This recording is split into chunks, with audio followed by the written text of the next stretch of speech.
So first off, what do you know about Duke going into the match on Sunday? They've got 4 really good guys. One, I think, is ranked 3rd or 5th, somewhere in the top 5 at 197. He's a returning All-American. They're 141 and they're 149 are they're twin brothers. Those guys are really good.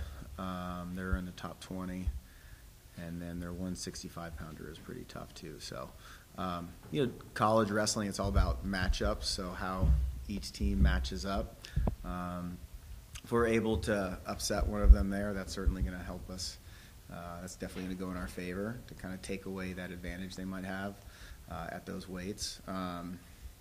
As far as how we're wrestling, we actually the duel versus Bakersfield last week was actually a lot closer than the score showed. We got to learn how to win those really close bouts, because that's really important. We had a couple bouts. We were right there, got the first takedown on guys who were, 1 or 2 guys that were nationally ranked, and so for young guys or a young team, being able to either come from behind in a close match or hold on to a tight victory or stay really solid and fundamental and eliminating the mistakes is really going to be crucial for us for the rest of the season. But the fight was there. Our guys were working really hard in the matches and showed that we can compete with a lot of teams, and it's just a matter of just kind of getting over that hump to kind of give them that level of confidence that we have in them and that we know will come in time. Can you just talk a little bit about JT Goodwin? Yeah. JT, he's a junior. He's really dangerous. He can put guys on their back. He's really athletic for an upper weight, and he came out really strong with a lot of confidence in the season. And he's probably seen some of the strongest guys as far as like his schedule. He's seen a lot of nationally ranked guys. He's run into that same Bakersfield kid a couple times now, who is a really, really good wrestler. But he's dangerous. He can ping guys. That's really important, especially in a dual meet, to be able to get 6 points in a dual meet, as opposed to 3 points for just a regular decision. But he's competing with confidence. I'm excited for him to see him this last stretch of the season. But he's got all the ability in the world. And first couple of years, I think it was him believing he's as good as we know he is. And again, for the most of the season, we've seen that. And excited to kind of see him. He'll have another really good kid this weekend. So this will be a really good opportunity for him to. These are the kind of matches that get guys ready for nationals. If your wrestling guys are in the top 5 or top 10 in the country, those are the guys that are going to be placing at the NCAA championship. So another good opportunity for JT this weekend. How does the team prepare for a match against like a nationally ranked team? No differently. Each week we do a little bit of scouting by watching videos that are online. Look at maybe which way, if a guy is a lefty or if he's a righty, if he's got a double leg or if he's good on top, or if he's kind of scrambles a lot, which would mean guys that are maybe hard to score points on. They just are real stingy and fight and have good hips. So we kind of look for trends a little bit and then work on those in the week leading up to it. But we don't really prepare any differently. We do most of our high volume type workouts at the start of the week and then taper as the week goes on. We have a couple lifts early in the week, and again, as you get closer to competition, you pull it back a little bit so the guys feel as fresh as they can be come competition. Thank you. Coach, do you like the amount of time in between Pac-12 duels? Yeah, I mean, the second half you usually, I guess that the second half of the year they're kind of jam-packed. That's pretty normal and consistent amongst conferences. You tend to see more open tournaments or more out-of-conference competition in the first half of the season, and then they do kind of jam up against one another leading into the conference. But we had Stanford earlier in the year, so that kind of helped a little bit. A couple of years ago we had Bakersfield early on. I like breaking it up a little bit, but it's natural that at the end of the year you're going to see them back-to-back before the conference. So coming off this dual meet at Bakersfield, using Duke, Northern Colorado, Wyoming, Grand Canyon, these duels before you go to 1, 2, 3 with the conference play. You know, what do you work on? What do you tweak? What do you do to kind of wrap up your season with some conference wins? Again, it's week to week. We tend to be pretty consistent in what we do.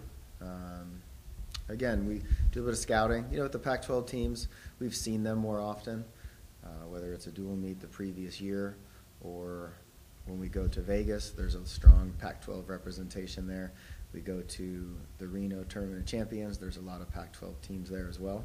So there's more familiarity in those, you know, the preparations for those teams. We know the kind of style that those guys have. But week in, week out, you know, we're training consistently. We're trying to fine-tune some of our wrestling and, you know, focus on some areas where we could get better. I think if you look at it from the schedule, so you have like an aerial perspective and you look at it in its completeness, you would see more teaching and maybe longer workouts in the first half of the season where you're developing a base and teaching some, you know, maybe like what would be our style of wrestling. And then in the second half, you tend to have the volume comes down a little bit, practice a little bit less long. It's still pretty intense, but you know, you're competing every single week. So when you get to Pac-12s, we get a 2-week break after our dual meets, but that's sort of the changes you see if you look at it from an entire season's perspective. A little bit of a younger team, right? Yeah, we're pretty young. And you know, you're building this program, Mustang Wrestling, with this young team. Just kind of what you've seen this year from day one to now. Does it feel like, as a coach, this team is improving, and, you know, end of this year and then moving forward to next year and the next few years, that there might be something special here? Yeah, I absolutely do. We have some guys in the lineup that really haven't been in the lineup in recent years, a couple, or at least consistently. Like Mitch Woods is a guy who just kept knocking on the door, and wasn't a huge recruit per se, but through his work ethic, he's just become really mentally tough, and that's a testament to the effort he puts in and he has put in the last few years. You know, we have some, excuse me, JT Goodwin would be an example of, he's been a starter, but it really kind of wasn't until this year, I think, that he started tasting success where he's competing with guys who are nationally ranked.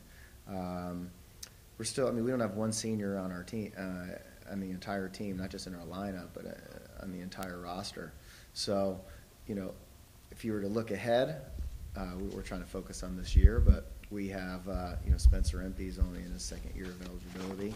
He was a really big recruit for us a few years ago and redshirted last year, and, you know, got a little banged up this year, but he reversed.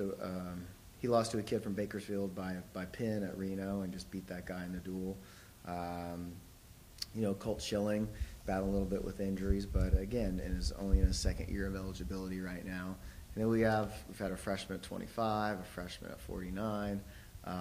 So add to that, we have 3 really good guys who are redshirting. I mean, we have a host of them. We've got a really strong freshman class, but they're all redshirting. So it's tough right now because those guys would certainly be in the mix. Andrew Morgan is a guy who redshirted this year. He beat the number 19th ranked kid in the country from Lehigh, who's a former NCAA qualifier from, you know, one of the best top 10 ranked program in the country. Matt Wilhelm is a guy from New Jersey who's redshirting, who is really tough. Thomas Lane, all those guys have won open tournaments this year. So knowing that those guys are going to be coming into the fold, and that we're out actively recruiting more kids, and that every member of the team returns next year, yeah, the future, you know, if you're looking ahead a little bit, is certainly bright. And, you know, our primary focus the last few years has been about culture.